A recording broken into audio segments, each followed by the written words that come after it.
Assalamualaikum warahmatullahi wabarakatuh. Waalaikumsalam Ya. warahmatullahi wabarakatuh. Di sini udah kedatangan tamu nih, ada biarin nanti dia memperkenalkan diri sendiri. Cluenya adalah dia adalah orang yang penting gitu di sekolahnya dia. Silakan, Buset. silakan Bapak. Oke, perkenalkan semuanya, nama gua Rahmat Ramadhani dan gua menjabat sebagai ketua OSIS di SMA N13 Kabupaten Tangerang. Jadi kita sudah kedatangan ketua OSIS nih, ketua OSIS. Gokil. Gimana rasanya jadi ketua OSIS nih? Awalnya sih nggak nyangka, karena kan gua sebelum di SMA di SMP nggak punya basic organisasi atau apapun ya. Jadi pas mau seleksi OSIS itu masuk ya karena pengen mencoba hal yang baru. Oke, terus langsung jadi ketua gitu. Dan Atau sebelumnya jadi anggota dulu? pasti jadi anggota dulu. Jadi anggota dulu. Tapi ya sedikit kaget juga ya, mungkin ya emang udah jalan gua buat terpilih ya, alhamdulillah. Dan gua gimana caranya mengemban tugas sebaik-baiknya sih. Oke. Sampai orang-orang percaya sih berarti kelihatan kinerjanya sih. Walaupun nggak punya basic organisasi, kalau emang kinerjanya bagus, orang juga bisa lihat gitu. Siap. Keren, udah bisa jadi ketua OSIS. Tapi gimana nih, ketua OSIS di masa pandemi gimana nih rasanya? Waduh. Mungkin kalau berbicara tentang menjadi seorang anak organisasi di tengah pandemi ini banyak sekali ya keluh kesahnya ya. Kenapa gue bisa bilang begitu? Karena gue mengalami sendiri. Banyak banget semua yang kita rencanain, kita agendakan, kita jadwal, ternyata harus bukan mundur lagi, bahkan mungkin bisa Harus dikatakan bungkus. pupus iya Iya. jatuhnya. Ya Allah, sampai bungkus gini emang gara-gara pandemi ini ya. Ya, Terus ada alternatif nggak gitu dari, kan biasanya organisasi itu punya program kerja kan. betul Nah, sekali. program kerjanya itu ada alternatif nggak yang tadinya nggak disesuaikan sama COVID akhirnya disesuaikan, atau mungkin udah aja udah nggak usah ada nih gitu. Kalau kita sih gimana caranya tetap ada dan mengikuti dengan standar yang diberikan pemerintah ya. Mungkin metodenya hampir sama juga ya yang diterapkan di berbagai organisasi di saat ini. Ya pasti metode yang paling bisa kita andalkan atau kita lakukan hanya metode daring. Hmm. Ya, Oh, jadi ada beberapa proker yang akhirnya pindah ke daring gitu. ya betul sekali. Tapi nggak bisa semuanya kan. Pasti. Nah, itu bisa sebutin yang kayak gimana tuh yang udah dilaksanakan gitu. Kalau di 13 sendiri proker daring itu salah satunya adalah waktu tanggal 21 April memperingati Hari Kartini ya. ya 21. Harusnya kan itu event yang gue pribadi sendiri aja nantikan banget ya, karena gue berharap tuh di situ gue bisa melihat siswi-siswi di Seman 13 itu tampil dengan gaya yang beda dengan pesonanya gitu kan. Iya, benar-benar pakai kebaya gitu Iya pada betul kan, cantik-cantik itu gitu kan. itu is the best moment sih harusnya. Tapi akhirnya pupus dong ya. Ya sangat-sangat harus ya pupus. Terus gimana caranya pindah ke daring nih Kartininya? Kalau dari metode kita sendiri sih, kita bikin semacam kayak peringatan atau flyer mengenai Hari Kartini tersebut. Dan untuk sistematis lomba yang kita buat itu seperti TTS online. Oke. Jadi ada question, ada answer gitu. Iya. Nah nanti kita cari siapa yang tercepat dan siapa yang paling tepat. Oke, jadi kuis ya, Iya jatuhnya betul, kuis. kuis. Jadi nggak ngelihat mereka dandan dong ya. Iya enggak, sangat Kartini- disayangkan sih sebenarnya. Kartinya di kuis. Padahal bisa loh itu dibikin challenge gitu, pakai kebaya apa segala macam. Sempet ada pembicaraan dengan beberapa rekan saya, tapi balik lagi pasti nanti antusiasmenya sih yang kurang. Jadi jatuhnya daripada kita membuat proyek yang rencananya bagus tapi eksekusinya kurang, mending kita main safe aja. Oke. Tapi itu udah ada upaya, berarti udah keren. Cuman satu, ada lagi yang Yang dikerjain terbaru sih kalau buat metode daring adalah MPLS sih. daring. MPLS. Iya betul oke. sekali MPLS. Kayak gimana tuh ininya? Berjalannya. Kita sih buat MPLS sendiri itu full daring, dari ibarat kata dari pembagian setiap grup atau istilahnya seperti apa ya, kayak MPLS 1 atau MPLS 2 semacam grup gitu. Nanti untuk video pembelajarannya kita arahkan ke YouTube. Oke. Begitu, jadi pakai banyak platform ya. Iya banyak platform banget. Oke. Tapi efektif. Alhamdulillah efektif. Oke. Semua orang ngelihat gitu ya. Iya Oke. betul sekali. Bagus. Ya, selain MPLS ada lagi? Nggak ada. Mungkin itu yang bisa saya sebutkan karena Seharusnya sih kalau ini tidak maksudnya ini berjalan dengan lancar, banyak sekali sih event-event keseruan yang mungkin bisa kita buat. Iya bener banget sih, setuju. Soalnya lagi masa sekolah itu kan masanya harusnya lebih lagi kreatif-kreatifnya Iya, gitu lah, akhirnya. lagi banyak sekali ide-ide Iya cemerlang gitu. gitu kan. Kenapa nggak bikin podcast kayak gini gitu? Kenapa? Mungkin ya untuk rancangan podcast mungkin di lain waktu bisa saya bahas dengan teman-teman yang lain dengan Oke. konten seperti apa, nanti stay tune aja pokoknya. Berarti udah kepikiran dong ya? Ada beberapa pikiran untuk membuat semacam itu sih. Mhm. Kendalanya apa? Media kah atau alat apa segala macam? Kalau kita sih lebih ke sarana prasarana. Oh, sarana prasarana memang. Iya. Nggak banyak sekolah yang mempersiapkan untuk hal-hal yang kayak gini. Betul gitu kan. sekali. Ada juga emang sekolahan yang punya radio kan, ada mereka Iya. bisa siaran, bisa podcast di sana, bahkan pembelajarannya juga bisa disiarkan gitu. Betul. Lewat situ. Tapi ya nggak semua sekolah lagi-lagi kan. Iya betul. Jadi Baik lagi. kendalanya ada di situ gitu Iya. ya. Ya semoga aja bisa terlaksana mungkin nanti dengan Amin, caranya amin. sendiri gitu. Iya, amin. Terus gimana selain jadi apa, perasaannya tadi udah kita semua udah tahu ya perasaannya gimana gitu. Jadi ketua OSIS gitu. Kalau misalnya jadi siswanya sendiri gimana nih rasanya selama pandemi ini? Wah, kalau saya pribadi nih selaku siswa banyak sekali ya yang ingin saya sampaikan, karena di saat pandemi seperti ini itu sangat mengurangi apa ya, seperti keinginan kita untuk lebih tahu, karena menurut saya metode online ini yang pertama membosankan, yang kedua membuat kita lebih cepat lelah karena mungkin itu juga feeling stress atau seperti apa, dan yang ketiga jarang sekali atau sulit sekali untuk kita pahami setiap materi-materinya. Iya betul. Karena memang keterbatasan kita itu susah interaksi, selain ya mungkin via Zoom atau Google Meet bisa gitu ya. Tapi kan ya namanya nggak bisa interaksi langsung, Iya. semua terbatas kan. Apalagi ada sinyal juga di situ. Iya kan. betul sekali. Apalagi kan ditambah kebutuhan kuota yang mungkin setiap orang-orang tuh punya beda-beda ya kebutuhan ekonominya. Iya betul. Jadi emang menghambat ya, intinya Iya betul. proses pembelajaran benar-benar terhambat gitu. Iya. Terus kan biasanya tuh di media-media sering banget kita lihat siswa ini stres karena tugas. Ini gimana nih rasanya? Emang bener nggak sih yang kayak di Instagram atau yang di apa? Ya, menurut saya itu sangat benar, karena balik tadi tuh yang saya bilang pertama. Yang pertama itu yang menurut saya siswa mudah stres karena pemberian tugasnya yang tiba-tiba serentak. Oke. Jadi kalau sistematis seperti KBM biasa itu kan biasanya diberikan materi atau dijelaskan sampai paham gitu kan, baru diberikan latihan. Kalau ini kita dituntut sangat-sangat mandiri, padahal yang tatap muka aja kita kadang nggak mengerti. Ini cuman dikasih semacam modul pembelajaran online atau link, terus abis itu dikasih tugas dalam selang waktu ya mungkin seminggu atau 3 hari. Berarti lebih banyak belajar sendiri gitu, baca sendiri, belajar sendiri, nanti akhirnya dikasih tugas begitu. Iya, jadi minim penjelasan maksudnya. sangat-sangat minim banget. Oke. Apalagi kalau orang-orang yang nggak menggunakan jasa seperti privat online itu sangat-sangat kesulitan banget untuk menemukan metode belajar yang paling efektif. Pengennya gimana? Pengennya ini untuk menurut seorang Rahmat nih bagaimana gitu yang paling efektif buat kamu dan yang lain? Buat media online. Kalau keinginan saya sih lebih diberikan jangka waktu lagi ya, dari misalkan dikasih materi, tolonglah kita kasih jangka waktu untuk kita tuh memahami materi-materi itu sendiri. Jangan serta-merta materi dikasih, tugas pun diberikan. Jadi istilahnya kita yang siswa tuh merasa kok banyak banget. Ditambah kan suasana belajar di rumah dan di sekolah itu sangat beda banget ya. Iya, Biasanya betul. kita kalau belajar di sekolah atau di kelas itu bertemu teman-teman, berinteraksi, tawaria. Kalau di rumah kan serasa sepi gitu. Nah, iya sih. Bener banget, nggak ada lawan. Nggak ya, ada, nggak iya. benar.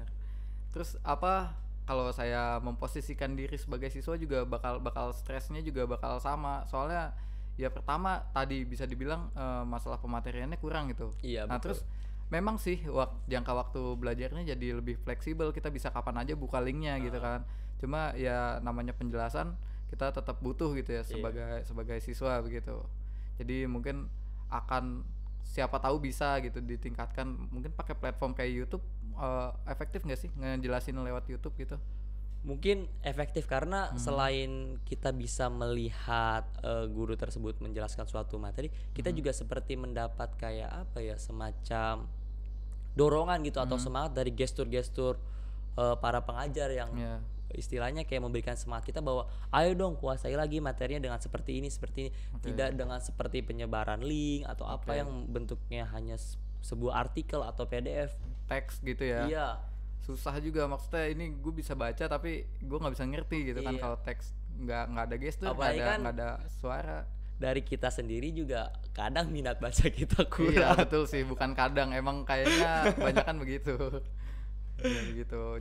Jadi siswanya itu di masa pandemi juga susah gitu. Jadi ketua OSIS susah, jadi siswa susah. Iya betul. Wah, gokil. Sangat membebani sih. Tapi masih bisa survive ya. Iya. Berapa lagi masa sekolah?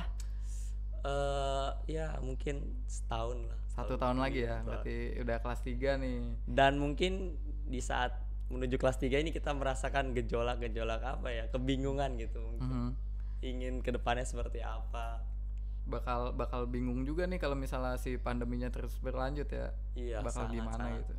Nanti masuk universitas juga mungkin aja akan online juga gitu. Iya, apalagi masukin universitas dengan online. Jadi minat belajarnya juga makin lama makin turun, malah bisa hilang lama-lama ya. Sangat bisa sekali. Karena terdorong dari perasaan hati yang tidak nyaman dalam kondisi seperti ini, yang biasanya kita tertawa atau sering istilahnya bertukar cerita dengan teman, sekarang hanya fokus tugas tuntas. Itu kan tadi dari sudut pandang siswa dan sudut pandang ketua OSIS gitu ya. Belum jadi sudut pandang seorang Rahmatnya pure gitu, seorang manusia gitu, seorang anak dari orang tuanya. Gimana Mat nanggapin soal pandemi ini, gimana gitu? Ada banyak yang keganggu nggak sih aktivitas selain pengajaran gitu? Banyak banget sih. Salah satunya mungkin rasa jenuh sih yang paling besar itu. Kayak gimana ya, kita yang biasanya keluar rumah terus bertemu teman-teman, kadang bertukar cerita atau gimana, yang itu tiba-tiba di rumah. Mungkin emang kita bisa keluar atau bertemu teman dengan memperhatikan protokol kesehatan, tapi ada feel yang sangat-sangat hilang gitu. Soalnya kan emang dibatasin juga ya. Maksimal 5 orang gitu kan, dan itu juga ada protokol yang harus dijaga gitu kan. Betul sekali. Ya jadi yang tadinya biasa ngumpul rame gitu banyakan, nah akhirnya sekarang nggak bisa semuanya. Jadi daripada cuma setengah mendingan gua nggak usah nongkrong deh. Betul gitu ya. banget sih itu. Ya kebanyakan sih memang kayak gitu. Yang biasa udah ngegeng itu pasti ngerasa kehilangan banget. Berarti selama ini di rumah aja dong? Ya bisa dikatakan seperti itu. Itu baru ini keluar? Iya.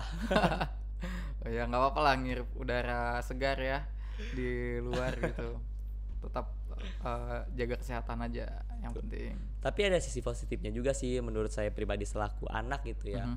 Jadi sisi positifnya kita bisa lebih dekat dengan keluarga. Apalagi kalau misalkan kalian merasa aktif di organisasi, otomatis waktu kalian di rumah tuh serasa terbatas. Jarang sekali mungkin ada perbincangan yang sangat hangat antara anak dan orang tua, yang mungkin di saat pandemi ini juga kita ambil positifnya, kita bisa mendekatkan dan lebih menghangatkan diri pada keluarga. Iya benar sih, itu positifnya ada juga gitu ya positifnya. Tapi pasti banyak banget gangguannya. Hobi juga kan banyak. Punya hobi apa Rahmat? Saya sendiri sih, saya pribadi lebih suka traveling gitu. Wih, traveling. Biasa traveling gimana nih? Solo traveling atau enggak. Kalau solo traveling saya belum berani. Oh belum berani. Biasa traveling kemana Mat? Paling ya kalau refreshing ke gunung sih. Oh ke gunung, anak alam ya kan? Anak indie. Anak indie guys. Gimana? Itu juga keganggu dong. Gunung banyak yang tutup. Ada planning sebenarnya atau gimana? Ada, seharusnya sih saya ada planning naik ke salah satu gunung di Jawa Tengah, cuman gunung apa tuh? Gunung Merbabu. Widih. Itu udah sempat wacana, udah bikin grup, udah ngelis barang-barang, udah mulai kontak sana kontak sini, dan ternyata gunungnya pun ditutup. Ya. Dan terakhir dapat kabar dari gunung itu tuh sangat-sangat dibatasi. Apalagi di gunung tersebut itu kalau tidak salah saya pernah baca di artikel, ada aturan yang dimana beberapa pendaki di luar daerah Jawa Tengah itu nggak boleh masuk.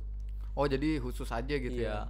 Oke. Jadi benar-benar keganggu dari mulai hobi, aktivitas keagamaan juga terbatasi kan? Malah terbatasi. Di daerah sini tuh awal-awal pandemi sholat Jumat juga nggak bisa men. Sholat Jumat terus sholat tarawih juga nggak bisa di sini.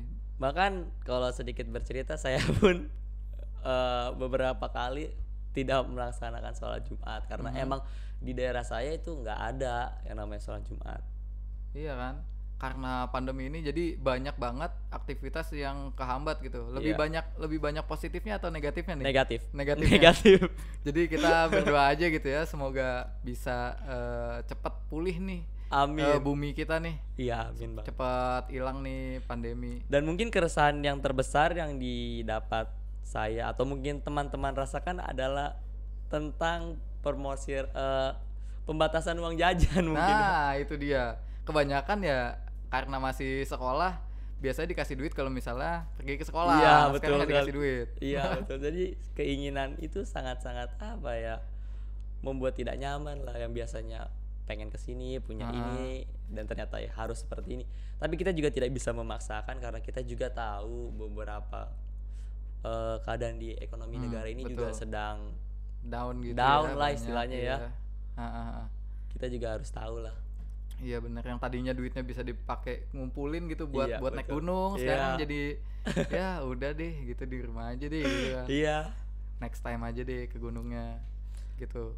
Ada pesan buat teman-teman yang nonton gitu? Pesan saya sih mungkin hampir sama dengan pemerintah. Masalah kesehatan. Iya. Soalnya ya itu aja sih yang bisa saya sampaikan. Tetap jaga kondisi tubuh.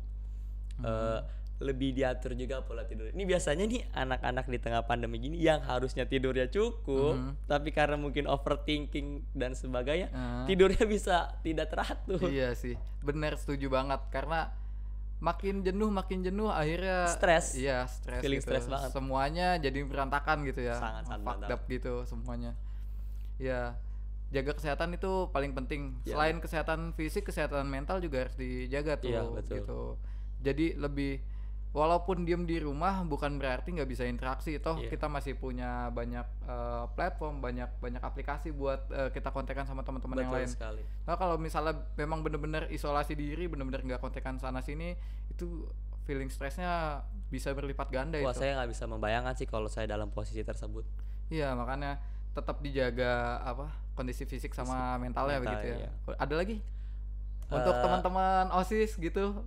Oke, buat teman-teman OSIS, pesan saya tetap semangat dalam menjalani semua tugas atau kinerja kalian, dan apa ya, sama-sama saling merangkul aja kali.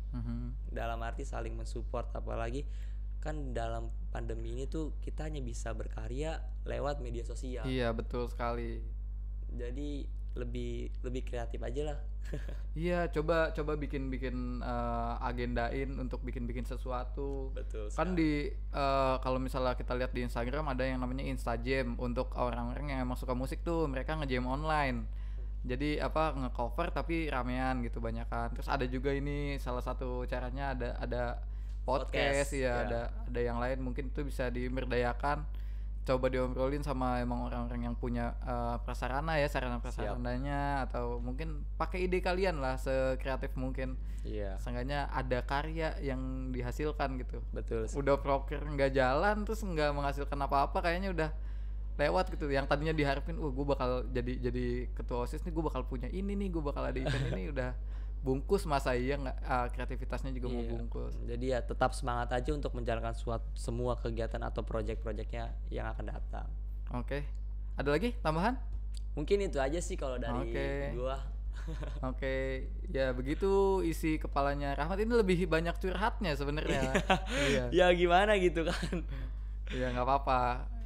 Harus dikeluarin dong curahan hati ya kan, daripada dipendam terus. Jarang-jarang gitu kan kalau buat acara kayak gini. Semoga ini ada episode selanjutnya, dan semoga teman-teman dari OSIS ataupun SMA gitu yang pengen bikin konten kayak gini semoga bisa termotivasi dengan adanya kegiatan kayak gini gitu ya. Jadi yang bikin podcast bukan cuma Om Deddy ya.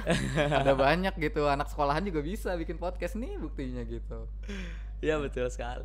Ya, udah nih sampai sini aja kali ya. Ya mungkin semoga ada pesan, semoga ada yang bisa diambil gitu ya dari obrolan kita kali ini, yang intinya tadi bener kata Rahmat, tetap jaga kesehatan fisik dan mental dan semuanya gitu, stay health aja gitu ya.